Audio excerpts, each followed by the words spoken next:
On this episode of Art Moro, solo ride tayong pupunta ng Baras Rizal. A-attend tayo ng team building sa The Playground. Nakapunta ka na ba doon? Literal na adventure ride ang experience dito. Panay pa nga ang iling ni Jason dito kasi nga ang tindi ng daan. At may rally course pa sa loob. All in at R8 Moro Adventures. Alright, good morning. It's been some time. Lakad tayo ngayon. Punta tayong Baras Rizal. Welcome to Art Moro Adventures. So matagal-tagal ako hindi nakakapag-adventures again. And this time, solo ride ako. Pupunta ako ng team building namin. Go to Baras Rizal ngayon kasi we will be going to the playground. So it will be a fun adventure then for the team, to my colleagues. Okay, this is Art Moro Adventures. Let's go. Good morning. It's a great Saturday morning. Yeah, let's go guys. Alright, Moro. So yeah, good morning. Ito yung Sesame. So I'm back kung saan sa parents' house ko. Sad story there, hindi, if you know me, hindi naman talaga. Madalas nag-shoot tayo from Las Piñas kasi doon tayo nangungupahan. Doon madalas nagsisimula ating vlog. Pero right now, I'm back to my home roots. So ito yung Sukat Interchange. From my end, doon ako sa kabila dadaan sa Bigutan na para dire-diretso na. Kasi mag-C6 tayo papuntang Baras. Hindi na ako para dumaan pa ng service road na isa pa. Doon ako sa kabilang service road para dire-diretso na. Ganun din naman. Para diretso kanan na.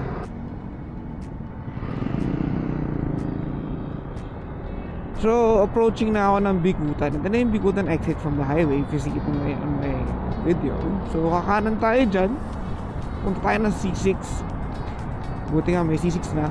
If you're going to the east, galing ang south, nagmumotor ka, sobrang dahil tulong na ng C6 na to sa mga nagmumotor, sa nakakotse, sa mga nakabike. Kung pupunta ng Tanay, Antipolo, napakaganda ng ginawa nila rito. Sobrang ganda na, accessible na. Di katulad noon, medyo may kahirapan para puntahan pang east. Ngayon, madali na. So kakanan tayo dyan, going to DOST. Going right now, going to C6 DOST. Ito yun. Jeep. Linis. So ito na nga, nakababa tayo C6. Isang diretso na to, going to the east. Sana maluwag. Sana hindi naman ganun pa walang traffic lalo dun sa may bridge. Pero makita natin yan. Pero so far so good. Moving naman, hindi naman ganun ka-traffic sa C6. Ito rin, hindi naman ako, I never encountered na nag-traffic dito sa C6. Lagi lang yan sa may bridge.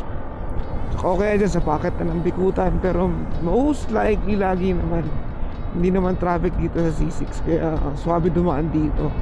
Sobrang laking tulong ng way na to. Going to Marilaki or other parts in the east. Ito talaga ang pinakamagandang ginawa. Daan tayong Shell. Pul tayong kape. Ito ako.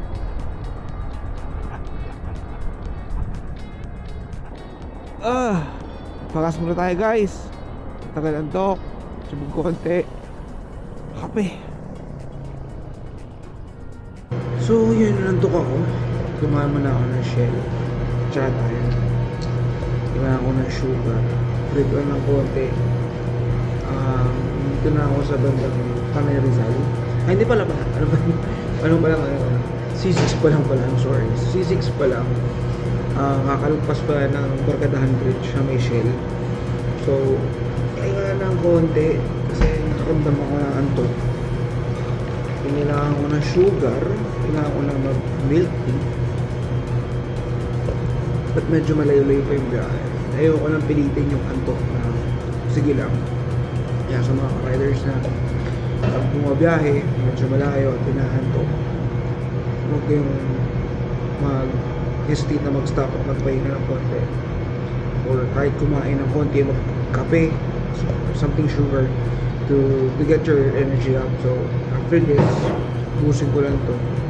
Lakad na ito ulit at going to Baras Rizal sa the playground. See you guys. Alright, lakad ulit tayo. Gusto tayo mag-chat time. Kinalangan ako ng sugar kasi inaantok talaga ako kanina. Sa mga nag-rides din, pag inaantok kayo at may naghahanap kayong gas station or anything, may kape, huwag kayong mag-atubiling huminto kasi safety niyo yan. Safety natin ng ride yan na huwag natin pilitin na inaantok kahit may kasama pa tayo. Pwede naman tayong sumignal na pahinga muna. So, off to Baras. Let's go again. Mahaba-haba pang adventure to. Mahaba-haba pang biyahe to. Okay, let's go.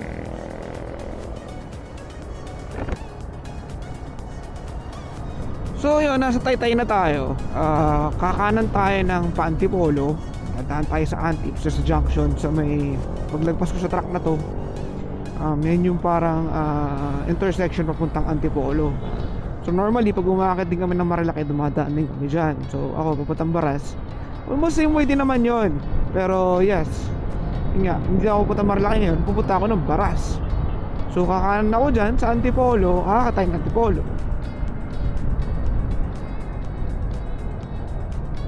Sana ako konti lang tao. Sana wala naman traffic paakyat. Smooth lang sana. And tsaka Sunday, sorry, Saturday ngayon. Hindi naman hindi ganun kaaga, pero sana hindi naman ganun ka-crowded paakyat na Antips. May ginagawa pa sa gilid. Kasi madalas Antips hindi lang motor, syempre may mga nagbabike din paakyat na Antipolo. Bigahin lang tayo sa daan, ganun lang talaga. So yun, nakakit na ako ng Antipolo. So dire-diretso lang to puntang Baras ayon kay Waze. Ayon naman sa traffic, so it's currently 9:01. Isang oras pa papuntang Baras. So let's see, sana hindi. Sana mas mapaaga yung time ko na makarating. Yung estimated time ng biyahe ko papunta ng Baras, sana mas mapaaga para makapag-relax din ng konti doon. Kasi nagpahinga tayo sa nagpahinga tayo ayun na sa McDo sorry, sa chat time. Pero di mo na nagmamadali, hindi naman rush na kailangan nandun kaagad sa the playground kung saan gagawin natin building namin sa company, sa department. So chill lang, saktong takbo lang, safety driving lang, okay na tayo. Sabi ni Waze, malapit na ako kasi sabi 9:50. So ang estimated, so it's currently 9:20. Konti na lang, 30 minutes na lang. Yun, gagaling ako sa traffic. Dito na ako malapit sa Baras, 5 kilometers away. So medyo traffic kayo na sa junction papunta rito. Ngayon medyo maluwag-luwag na, sarap na. Nakaluwag-luwag na. Effective yung ginawa natin break kanina para mag sugar break ng chat time. Nawala yung anto ko kasi inaantok na talaga ako kanina. Nung dumaan tayo ng C6, naantok na ako nun. Pero sabi ko, di na maganda to, hindi to tama. So tama yung decision nating tumigil muna, magpahinga. Totally yung C6 from bahay di pa naman ganun kalayo yun pero yung inaantok ka, yun yung point dun. And excited ako makita tong playground kasi tong playground nakita ko sa Facebook nila, mayroong airsoft, may ATV, at maraming ginaganap din ng mga team building. So co-organizer ako ng event namin sa office. So I'm really forward na makita tong lugar na to. Syempre looking forward na next time baka pwedeng magkaroon din ng parang personal na lakad na kasama yung pamilya. So may truck. Uy, litang kali. Oh, sabi sa Waze, diretso lang, tas pagkanan dun na. Woo! Sana malapit na to. Ay, hindi pa pala. Malaba-haba pa pala, 2.4 kilometers. Kasi akala ko doon sa mapa, akala ko pagkanan yun na, hindi pa pala. Pero malapit yung 2.4 kilometers. G na yan. Okay, we're 1.7 kilometers away from the destination. Medyo nature tripping na to. Medyo ma-forest na. Okay din. Pero I'm expecting na talagang ito yung parang bungad niya sa venue. Kasi syempre open yun. Oh, parang eto na yun. Nakikita ko may mga flags. Yung eto na yun. Nakikita. Naba-vibes ko ng eto na yun. Parang vicinity ng the playground. May mga flags. Malamang yan na yun. So let's see. Nakapin sa kanan yung playground. So, yun no. Yeah boy. The playground. Sakto ang sabi ni Waze. Kahit tayo pumasok dyan. Yeah boy. Nauna kaya tayo? Siguro. Dulo kaliwa. Okay, thank you Jeep. Oh, mukhang nauna ako sa kanila. So, akmang para sa ADB natin to. Ito pala, ano yan. Ang laki. Kumbaga from the gate, hindi pa siya, meron ka pang adventure papapasok. Wow, grabe. Whew. Rough road siya. So, yun. Sundan natin yung kotse. Sabi nga ni Chip, diretso, kaliwa.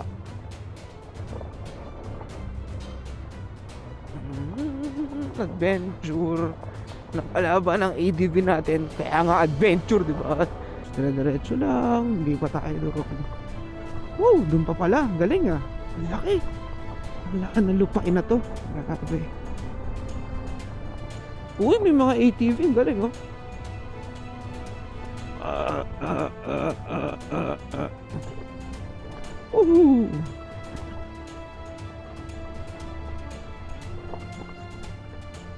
Stig, may mga naglalaro, may mga nag rent dito ng parang ATV, galing. Stig,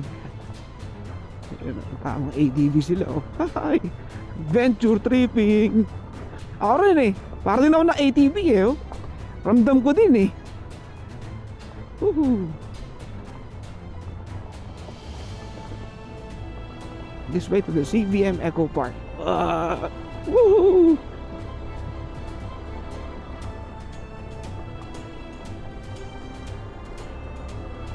Grabe. Muntik nang malikabukan ang alikabok. Woo! Pero yun talaga yun. Kaya ang adventure, di ba? Grabe yung Mazda. Kamusta kaya ride ng Mazda sa gantong rough road? Wow, ang kotse rito. Rough road siya.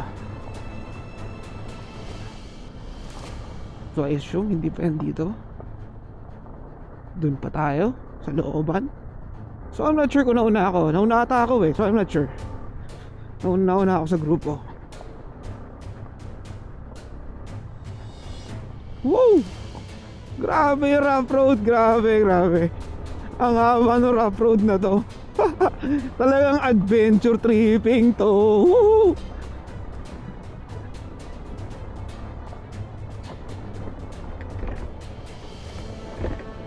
Adventure tripping, bato-bato talaga. Woohoo! So, kamusta kaya itong Mazda 2? Sana okay pa siya. Sana hindi niya first time makarating dito. Baka naisip niya, grabe. Tapos, sa trabaho ko pala to, ano, hindi ko alam, hindi ko nakita yung driver.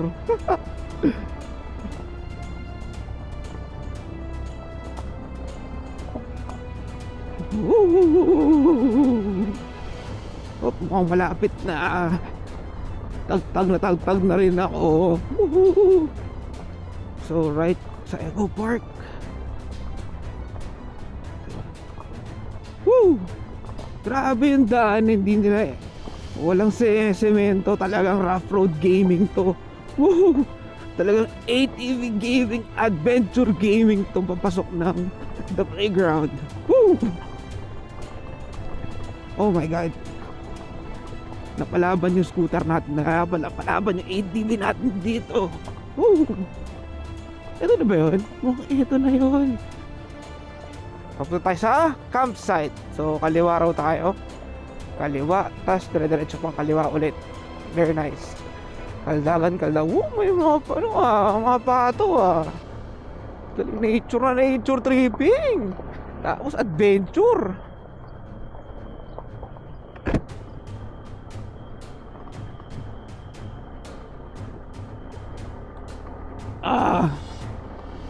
So dito, tapos wow, may boating, galing ah. Yun, medyo maayos yung kali. Wow, ang ganda. Merong may artificial river, tapos may hanging bridge. Wow, ganda. Nalo. May eto pala yung ATV section. Alright. So welcome. Dito tayo sa kaliwa sa entrance. Woo. Napalaban ang aking ADV. Nice lang. Kaya nga bumili na ADV para all terrain eh. Kahit pa paano pang semi off-road. Diba? Ito pala yun. Woohoo. Mukhang dito na ata ang entrance. Nasa the playground namin. Off-roading. Off-road. Sinabak yung R15 ni JC. Tsaka Aerox. Nag-enjoy sila. Pailing-iling na lang. Wrong move. Sa akin pabor, sa kanila hindi. Pareho pa namin laptop, baka yung isa nakapihan, yung isa mouthwash. Saya, di ba? Aaron, di ba masaya? Adventure naman, pre. Baka ba naman dito? Dito, nakasunod sa amin yan, Hindi mo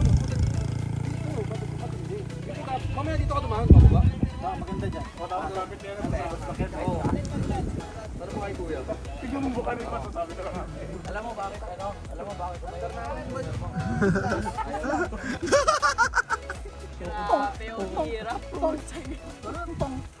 Ang itsura namin. Ando na. Tangina, saya niya. Masaya siya dun.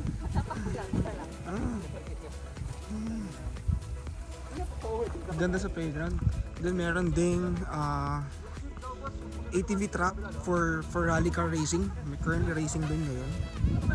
So may mga naka-ATV din dito for rentals. Tsaka sa buka na kanina, meron ding airsoft. So discuss sila ngayon. Sobrang rough road papasok ng the playground. Tapos, nakatawa pa sa waves. Wala na sa mapa. Oh! You're on your own! Wala na. Kasi na-face din ako eh. Wala na. Ay, sabi na, tama pa ba to? Ano adventure? Oh, ha?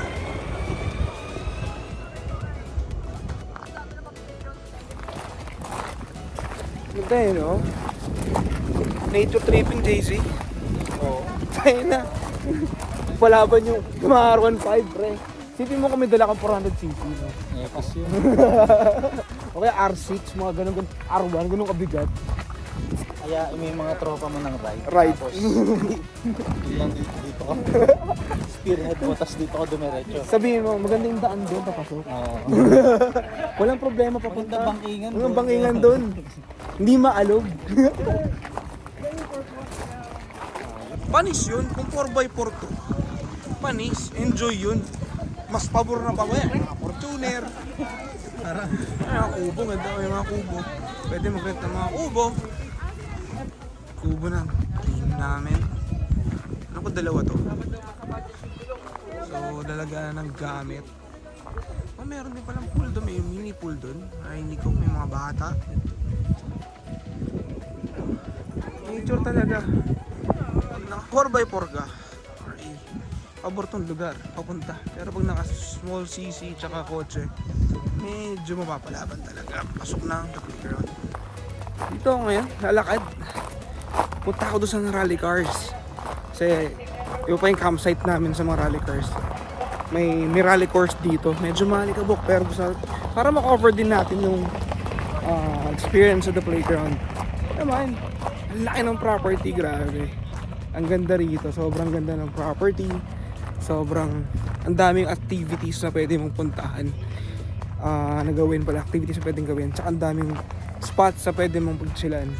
Medyo mainit lang pero okay naman. Narinig niyo ba yun?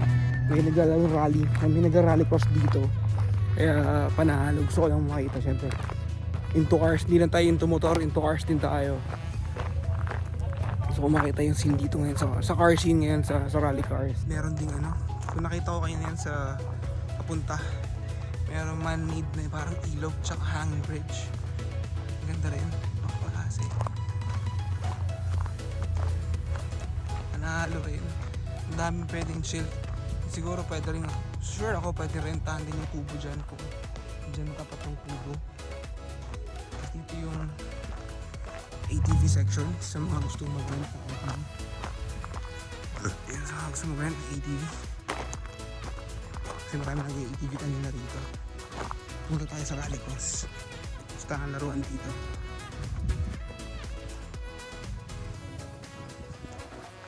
Yan, may mga estrada. Dito sa Proton Wira na ginawang rally type car. Ito yung field na sinunog. Ano ata to? Ayusan din. Parang truck din siya. Ayun o. Yan. Napasok ata yung videos for rally rin.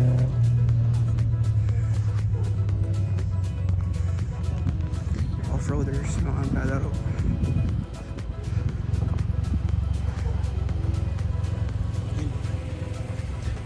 Corolla na naka-rally type. Meron din Civic na ginawang rally car. And meron ding on its natural habitat, the Evo. Look like an Evo 3 na rally type car. Let's watch. Ben Costas ATV truck racing. Kasi papasok sa truck to isa. Ayan, Vitara. Sa rally course.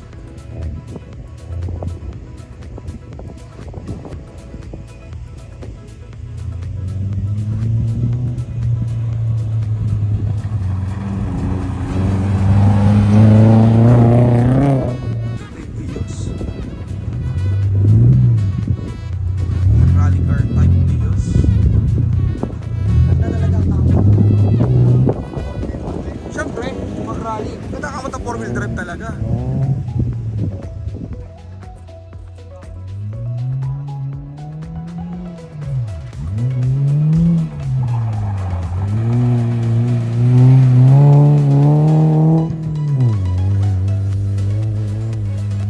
Yan, wrapping out the playground. Okay naman yung lugar, grabe, laki ng property. Nag-enjoy naman papunta, medyo pamabor sa ATV. But if you're using smaller scooter, like, yan, may naka-sports bike pa yung AJC R15 tsaka yung else ni H, medyo nahirapan papasok kasi medyo rough road talaga papasok. Hindi siya friendly for smaller cars. Kung naka 4x4 ka, maganda, medyo pabor. Pag medyo maliit auto mo, medyo mahirap papasok. Pwede naman, tiisin nyo na lang yung Kaldag, yung Lubak papunta kasi it's really an adventure site at napakalaki ng property. Madami pwedeng gawin. It's yeah, may team building kami mamaya, may ATVs, may airsoft sa unahan, then meron din rally course sa mga rally aficionados for cars. So yeah, wrapping it up, this for Art Moto Adventures. If you like this content, please subscribe to my YouTube channel. It's been a while. Please like and comment to my YouTube channel. And please, if you're into motorcycles and adventures, please do subscribe and help the channel. Thank you guys. This is Rod from Art Moto. Till again, guys. Bye guys. Bye.